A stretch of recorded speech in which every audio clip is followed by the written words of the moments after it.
Hello friends. हर इंसान अपने जीवन में कोई ना कोई किसी न किसी प्रोफेशन या ऑक्यूपेशन से जुड़ा हुआ होता है जो उनके सोर्स ऑफ इनकम का एक हिस्सा होता है, जिसे पेशा या व्यवसाय कहते हैं। तो चलिए जानते हैं अलग अलग प्रोफेशन या ऑक्यूपेशन से जुड़े हुए लोगों को इंग्लिश में क्या कहते हैं और उसे इंग्लिश में क्या कह के बुलाया जा सकता है। अखबार वाला। हर व्यक्ति को लगभग सुबह सुबह अखबार पढ़ना बहुत पसंद है और अमूमन बहुत सारे लोग सुबह सुबह अखबार पढ़कर ही अपने दिन की शुरुआत करते हैं। पर क्या आपको पता है जो सुबह सुबह हमारे घर पर अखबार डिलीवर करता है या पहुंचाता है उसे इंग्लिश में आप क्या कह के बुला सकते हैं? Newspaper vendor. अगर आप अभी भी पढ़ रहे हैं या आपकी पढ़ाई हो चुकी है तो आपका कभी न कभी अपने अध्यापक से या शिक्षक से नाता जरूर रहा होगा। आपकी पिटाई भी हुई होगी। कई बार आप पढ़ाई में जब अच्छे नहीं होंगे तो बहुत सारा पनिशमेंट भी मिला होगा। तो जो हमें बचपन से या अभी भी जहाँ से हम पढ़ रहे हैं या जो हमें पढ़ाते हैं उसे इंग्लिश में टीचर कहते हैं और ये बिल्कुल सामान्य सा शब्द है। अभियंता। ये शब्द हिंदी का एक ऐसा वर्ड है जो आसानी से यूज में नहीं लाया जाता है, चाहे वो अंग्रेजी कन्वर्सेशन हो या हिंदी कन्वर्सेशन हो। हम लोग अक्सर इसका अंग्रेजी वर्जन ही यूज़ करते हैं। दोस्तों, बड़ी बड़ी बिल्डिंग्स या बड़े बड़े ब्रिज या मशीनों को जो कंस्ट्रक्ट करता है, बनाता है, या उसके स्ट्रक्चर को जो तैयार करता है उसे अंग्रेजी में इंजीनियर कहते हैं और इसी को हिंदी में अभियंता कहते हैं। उपन्यासकार।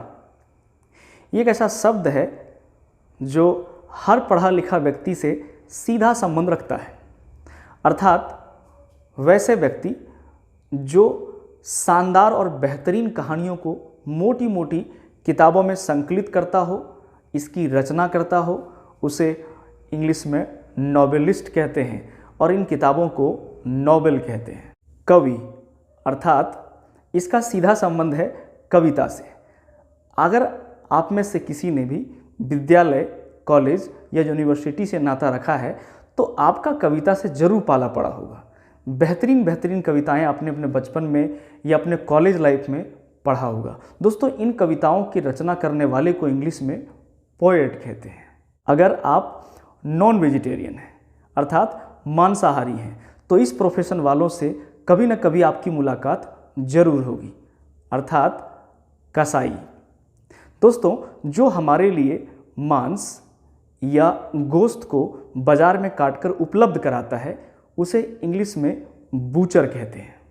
कलाकार, अर्थात कोई भी वैसा इंसान जिसके अंदर कुछ ऐसी प्रतिभाएं हो जो आम लोगों में ना हो, चाहे वो अच्छा पेंटिंग करता हो, अच्छा गाना गाता हो, अच्छा मिमिक्री करता हो या अच्छा एक्टिंग करता हो। दोस्तों, इन लोगों को अंग्रेजी में आर्टिस्ट कहते हैं। कारीगर। पत्थर की मूर्तियाँ या घर की दीवारों को अपनी बेहतरीन शिल्प कला के माध्यम से खूबसूरत बनाने वाले इंसान को आर्टिजन कहते हैं। कार चालक। वैसे तो आपने गाड़ी चलाते बहुत सारे ड्राइवर को देखा होगा, पर क्या पता है आपको कि गाड़ी चलाना या कार चलाने वाले को इंग्लिश में क्या कहते हैं? इसे शॉफर कहते हैं।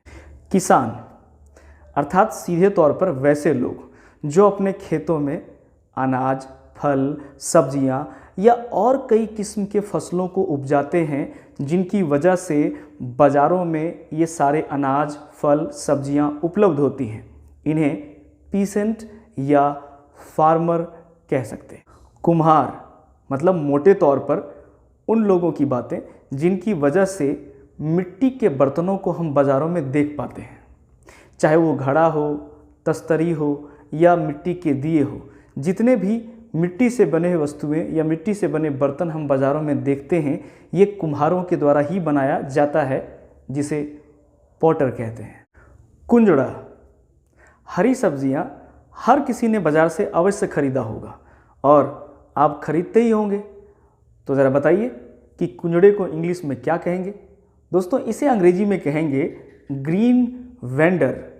दोस्तों, अगला शब्द बहुत आसान सा है, कूली। वैसे अंग्रेजी में भी और हिंदी में इसे कूली ही कहा जाता है, जो अक्सर हमें रेलवे प्लेटफॉर्म पर या बस स्टैंड पर या ऐसे कई जगहों पर हमें मिल जाते हैं और हमारे सामानों को, लगेज को एक जगह से दूसरी जगह ले जाने में हमारी मदद करते हैं। इसे कूली इंग्लिश में भी कहा जाता है। कोचवान मतलब क्या आपने कभी घोड़ा गाड़ी या बैलगाड़ी या टमटम राइड किया है, चलाया है? अगर आपने नहीं चलाया है तो ध्यान रखें, जो लोग इन्हें चलाते हैं उसे अंग्रेजी में कोचमैन कहते हैं और हिंदी में कोचवान कहते हैं। खजांची, वैसे तो लोग अब अपने कीमती जेवर, कागजात, पैसे बैंकों में रखते हैं क्योंकि इसकी सुविधा अब अवेलेबल है, लेकिन जब इसकी सुविधा नहीं हुआ करती थी तो लोग अपने कीमती कागजात, जेवर, पैसे खजांची के पास रखा करते थे, जिसे अब अंग्रेजी में ट्रेजरर कहते हैं। खराद वाला, ये सब जैसे ही आपके कान में गए होंगे मन में लगा होगा ये कौन सा प्रोफेशन है भाई, क्या ऐसा भी कोई प्रोफेशन होता है?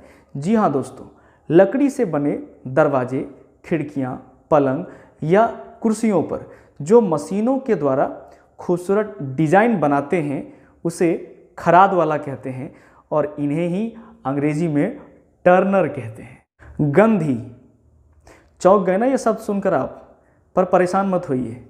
गंधी अर्थात वो लोग जो परफ्यूम बाज़ारों में बेचते हैं या परफ्यूम बनाकर बेचते हैं, इन्हें अंग्रेजी में परफ्यूमर कहते हैं और हिंदी में गंधी कहते हैं। चपरासी, क्या आपके ऑफिस में या दफ्तर में कोई चपरासी है? अर्थात एक ऐसा इंसान जो चाय, पानी या कागजात को एक लोगों से दूसरे लोगों तक आसानी से पहुंचाता हो या उनकी सेवा करता हो, उसे अंग्रेजी में प्यून कहते हैं, यानी इसे हिंदी में चपरासी कहते हैं। लेखक, सब ने कहानियाँ पढ़ी है, चाहे वो मज़ेदार हो या बोरिंग हो, तो इन शानदार और बेहतरीन कहानियों के जो रचनाकार होते हैं, राइटर होते हैं, इन्हीं को अंग्रेजी में तो ऑथर कहते हैं। चित्रकार मतलब मोटे तौर पर एक ऐसा इंसान जो खूबसूरत पेंटिंग्स बनाता हो या चित्र बनाता हो। क्या आपको याद है ऐसे कोई भी पेंटर का नाम जो दुनिया में सबसे बेहतरीन पेंटिंग बनाया हो? चाहे वो पैब्लो पिकासो हो या लियोनार्डो दा विंसी हो, इनकी पेंटिंग पूरी दुनिया में बहुत फेमस हुई थी। तो जो लोग खूबसूरत तस्वीरें बनाते हैं या पेंटिंग्स बनाते हैं, इन्हें पेंटर कहते हैं। चौकीदार, एक ऐसा इंसान जिसकी वजह से हमारे घर सेफ और सुरक्षित रहते हैं। घर ही नहीं बल्कि घर के अंदर के सारे सामान और खुद हम लोग भी, अर्थात चाहे वो दिन हो या रात हो, जो हमारे घर की देखभाल करते हैं, इसे वॉचमैन कहते हैं। तो दोस्तों, अभी आपने देखा कि अलग अलग प्रोफेशन से जुड़े हुए लोग या ऑक्यूपेशन से जुड़े हुए लोगों को इंग्लिश में आप कैसे और किस तरह से बुला सकते हैं। अगर आप इस चैनल पर नए हैं या आपने नया विजिट किया है तो प्लीज़ इसे लाइक, शेयर एंड सब्सक्राइब जरूर कर दें, ताकि ऐसा ही इन्फॉर्मेटिव वीडियो आपको टाइम टाइम पर मिलता रहे, और बेल आइकन को जरूर प्रेस कर दें ताकि आपको सबसे पहले नोटिफिकेशन मिले।